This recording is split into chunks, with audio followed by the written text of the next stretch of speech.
Varicose veins కి సరైన చికిత్స కోసం సంప్రదించండి ఎవిస్ హాస్పిటల్.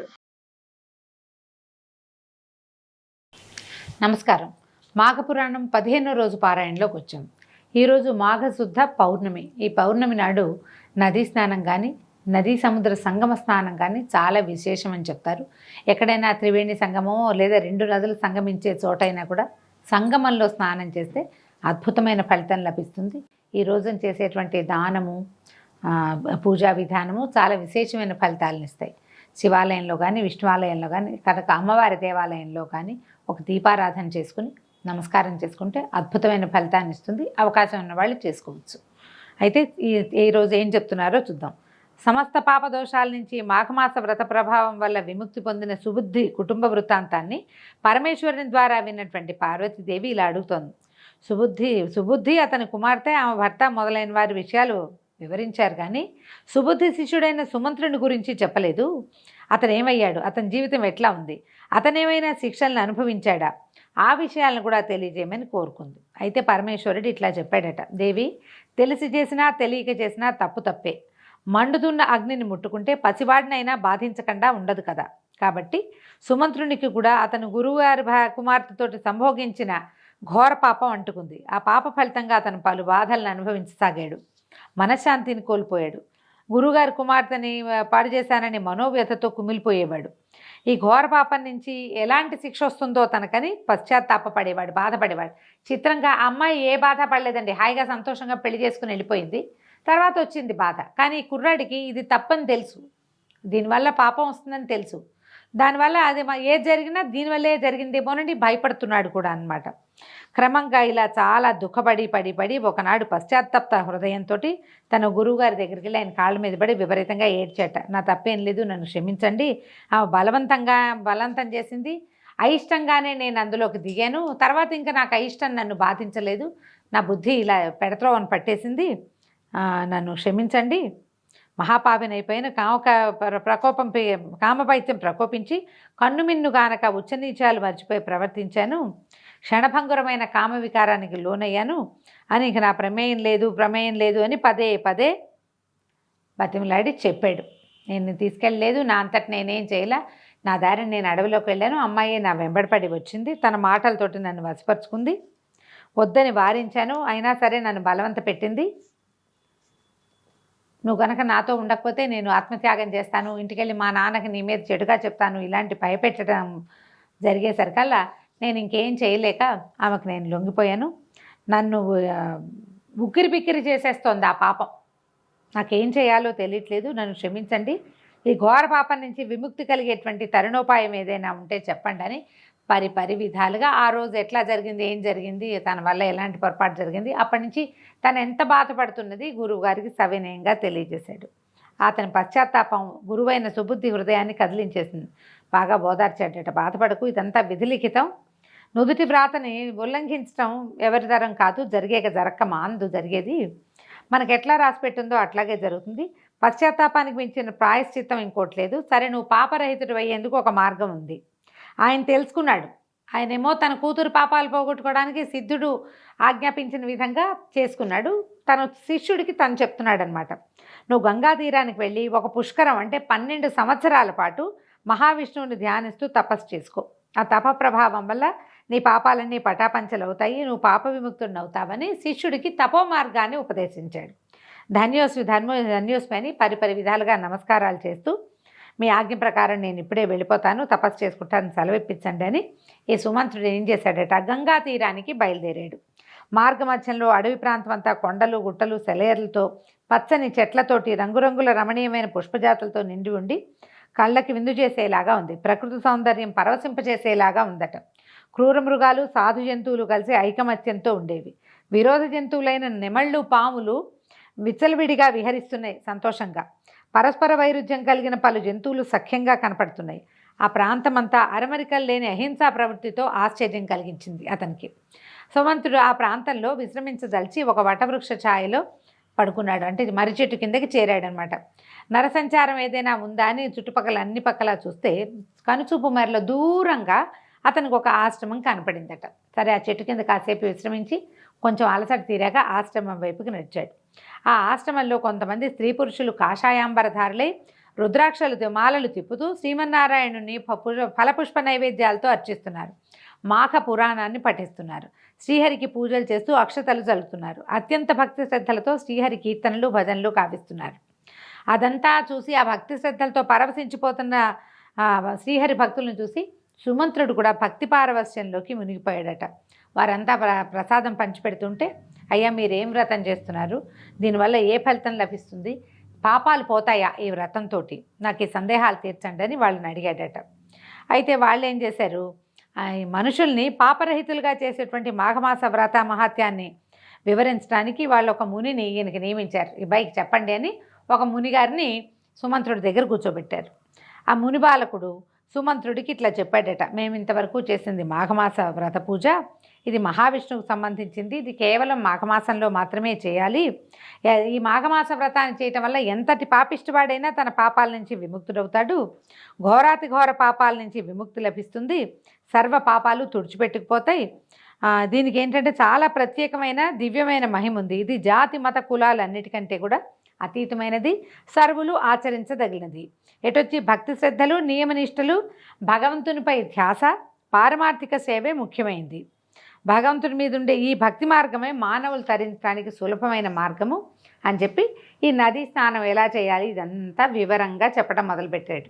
చెప్పి ప్రతిరోజు నదీ స్నానం చేస్తాం, విష్ణు పురాణాలు పఠిస్తాము, మాఘ పురాణం వింటామని చెప్తున్నాడు, కానీ ఎవరికి వాళ్ళు విష్ణు పురాణం చదువుకుంటామని చెప్పారు. ఇందులో ఏంటంటే ఇతరులను దూషించటము, పెద్దలు గురువులు పట్ల అమర్యాదగా ప్రవర్తించటము, అసత్యం ఆడటము, భగవద్భక్తుల్ని హేళన చేయటం, పరస్త్రీ సాంగత్యంలో ఉండేవాళ్ళు, తర్వాత దొంగతనము చేయవాళ్ళు, ఎవరివైనా ఇళ్ళు తగలబెట్టడం లాంటివి దుష్కార్యాలు చేసేవాళ్ళు, కపట సాక్ష్యాలు చెప్పేవాళ్ళు, పరిశుభ్రత లేని వాళ్ళు, కన్యలను గుర్రాలను పశువుల్ని అమ్మేవాళ్ళు కొనువాళ్ళు, వీళ్ళంతా బ్రహ్మహత్యాపాతకం చేసిన వాళ్ళతో సమానము. ఎంత పెద్ద పెద్దవి చెప్పారో చూడండి. ఇప్పుడు చాలా మటుకు సహజంగా చేస్తూనే ఉన్నారు. అయితే దైవ సంబంధిత ధనాన్ని అపహరించే వాళ్ళు, దేవుని పూజలు చేయని వారు, నదీ స్నానం చేయని వారు, పరోపకారం చేయని వాళ్ళు, దాన ధర్మాలు నిర్వహించని వాళ్ళు, ఇచ్చిన మాట నిలబెట్టుకోలేని వాళ్ళు, విలువైన బంగారము వెండి రత్నము సాలగ్రామాలు మొదలైన వాటిని దొంగిలించేవాళ్ళు, ఇలాంటి పాపాలు చేసే వాళ్ళంతా భ్రష్టులైపోతారు, రౌరవాది నరకాలు అనుభవిస్తారు. వ్యభిచారులు, చోరులు, బలవంతంగా కన్యలను వేశ్యాకులమందు త్రోయివారు, సోదరుల భార్యలతోనూ గురువుల భార్యలతోనూ స్నేహితుని భార్యలతోటి సహవాసం చేయవారు, జార స్త్రీలు, తమ కంటే పెద్ద వయసు కలిగిన స్త్రీలతో సహవాసం చేసేవాళ్ళు, దగాకోరులు, హంతకులు, జీవహింస చేసేవాళ్ళు, పేదలను హింసించేవాళ్ళు, కఠినాత్ములు, పరుషవాక్యాలతో నిందించేవాళ్ళు, అంటే పోట్లాటలు దిగేవాళ్ళు అనమాట, దోపిడీలు చేయవాళ్ళు, వీళ్ళంతా కూడా మహాపాపులు అవుతారు. ఎంతమంది పాపాల గురించి చెప్పారు, ఎన్ని రకాలు ఉన్నాయో చూడండి. అక్కడి నుంచి ఇదే కాదు, తల్లిదండ్రుల్ని హింసించేవాళ్ళు, మనలో ఇప్పుడున్న చాలామంది కూడా ఆ గుంపులోకే చేరతారు. తర్వాత వివాహాలు చెడగొట్టేవాళ్ళు, తాను ధర్మము చేయక ఇతరులను కూడా చేయనివ్వని వారు, శరణన్న వారిని రక్షించని వారు, పరుధనములకు ఆశపడివారు, బోళంతమంది ఉన్నామండి ఇప్పుడు మనం. చేసిన మేలు మర్చిపోయే కృతజ్ఞులు, తాను తీర్థయాత్రలు చేయక ఇతరులను కూడా తీర్థయాత్రలు చేయనివ్వని వారు, ఎగతాళి చేసేవారు, అరిషడ్వర్గానికి లోనైన వాళ్ళు. ఈ పైన తెలిపిన వాళ్ళందరూ కూడా బ్రహ్మహత్యాపాతకం కాదు, కానీ దాంతో సమానమైన పాపాన్నే వీళ్ళు కూడా పొందుతారు. ఇలాంటి ఘోర పాతకాలన్నిటినీ హరించేదే ఈ మాఘమాస వ్రతము. దీనికి సింపుల్గా, ఈజీగా, సులువుగా చెప్పేదేమిటి, ఉదయమే లేచి సూర్యోదయానికి ఒక్క 2 నిమిషాల ముందైనా స్నానం చేసి, ఇంట్లో చేసినా మంచిదే, ఏదైనా వాపి కూప తటాకాదుల్లో నదుల్లోనూ ఎక్కడైనా అలాంటి చెరువు దొరువుల్లో ఎక్కడో చోట స్నానం చేసి సూర్యుడికి అర్ఘ్యం ఇచ్చి నమస్కారం చేసుకుని రోజంతా పోట్లాటలకి గొడవలకి దిక్కండా, రోజంతా కాకపోయినా కొంతసేపైనా భగవన్నామార్చన కనుక భగవన్నామ సంకీర్తన చేసుకుంటే చాలు మాఘమాసం వ్రతం. ఇంకా అంతకంటే విశేషంగా చేయక్కర్ల. ఇంకా మనం ఏదైనా చేయగలిగితే అధికస్య అధికం ఫలం, ఇంత మాత్రం చేసినా చాలు అంటున్నారు. ఈ మాఘమాస వ్రతాన్ని చేయటం వల్ల ఈ పైన చెప్పినటువంటి ఇన్ని పాతకాలు తొలగిపోతాయి. కుంభీపాక రౌరవాది నరకాల్ని అనుభవిస్తూ యమయాతలను పడుతున్న వారి పాపాలు సైతము ఈ మాఘమాస వ్రత ప్రభావం వల్ల హరించుకుపోతాయి. శ్రద్ధగా వినమన్నారు. మాఘమాసంలో అన్ని రోజులు పవిత్రమైనవే. ప్రతిరోజు సూర్యోదయమైన వెంటనే నదికి పోయి స్నానం చేసి సూర్య నమస్కారాలు చేయాలి. ఆదిత్యుడికి అర్ఘ్యం వదలాలి. శుచి అయి విష్ణువాలయానికి కానీ శివాలయానికి కానీ వెళ్ళి భగవంతుని సేవించి విష్ణువుకి, అది విష్ణువాలయంలో అయితే తులసి తీర్థాన్ని సేవించాలి, ఇక్కడైతే మన శివాలయంలో అయితే భస్మధారణ చేయమంటారు. దాన ధర్మాది కృత్యాలని నిర్వహించాలి. తర్వాత విష్ణు హరి సంకీర్తనలు, విష్ణునామ సంకీర్తన, శివనామ సంకీర్తనో, భజనో లేదా పురాణ శ్రవణమో చేయాలి. వీటిలలో ఏ ఒకటి చేసినా చాలంటారు. పశుపక్షాదులకు, సాధు జంతువులకు ఆహారాన్ని ఇవ్వాలి. సత్ప్రవర్తనతో మెలిగి భగవంతుని కృపకి పాత్రులవ్వాలి. ఈ విధంగా మాఘమాసం అంతా నెల రోజులు చేయగలిగితే అశ్వమేధ యాగం చేసినంత ఫలితం లభిస్తుందట. మాఘమాసాధిపతి శ్రీహరే కాబట్టి మనం ఏ పూజ చేసినా, ఎలాంటిది చేసినా అది నారాయణ స్వరూపమైనటువంటి ప్రత్యక్ష నారాయణ సేవ చేసినా కూడా శ్రీమన్నారాయణుడికే చేరుతుందట. మనం ఒకవేళ మన ఇంట్లో అవకాశం ఉంటే తులసి మాలలు కనుక విష్ణుమూర్తికి సమర్పిస్తే, మన దొడ్లో ఉన్న తులసి చెట్టుతోటి 2 తులసి దళాలు తీసుకెళ్ళి కూడా విష్ణువాలయంలో సమర్పించిన అద్భుతమైన ఫలితం లభిస్తుందట. ధూపదీప నైవేద్యాలు, అగరు, కస్తూరి, గంధము, అక్షతలతో తులసి దళాలతోటి విష్ణువుని అర్చించాలి. పూజానంతరం తాంబూలాదులను సమర్పించి విష్ణు భజన సంకీర్తన చేయాలి. ఈ విధంగా మాఘమాసం అంతా చేసి కనీసం మాసంలో ఒక్కసారైనా ఒక సద్బ్రాహ్మణుడికి దాన ధర్మాదులను ఇవ్వాలి. బ్రాహ్మణుడికి వస్త్రదానం చేయొచ్చు. బంగారము, వెండి, ధనాదులతో దక్షిణలు ఇచ్చి సంతృప్తిపరచాలి. షడ్రసోపేతమైన విందునివ్వాలి. మనం ఇంట్లో భోజనం పెట్టగలిగి వాళ్ళు మన ఇంట్లో తినే అవకాశం ఉంటే మనమే ఇంట్లో మాఘమాసం చివరిలో నెలాఖరులో భోజనం పెట్టడం లేదా స్వయం పాకం ఇవ్వడం కూడా విశేషమైన ఫలితం ఇస్తుందండి.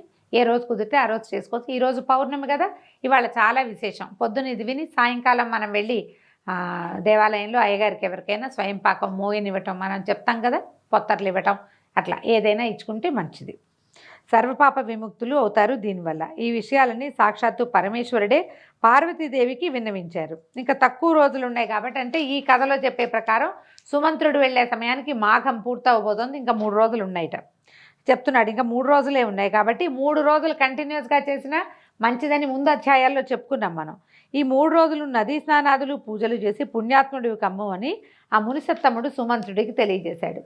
సరే, అప్పుడు ఇతను ఏం చెప్పాడంటే సుమంత్రుడు, నా గురువైనటువంటి సుబుద్ధి మహాశయుడు నన్ను గంగా తీరానికి వెళ్ళి తపస్సు చేసుకోమన్నాడంటే, నీ గురువు చెప్పింది అక్షరాల యథార్థం.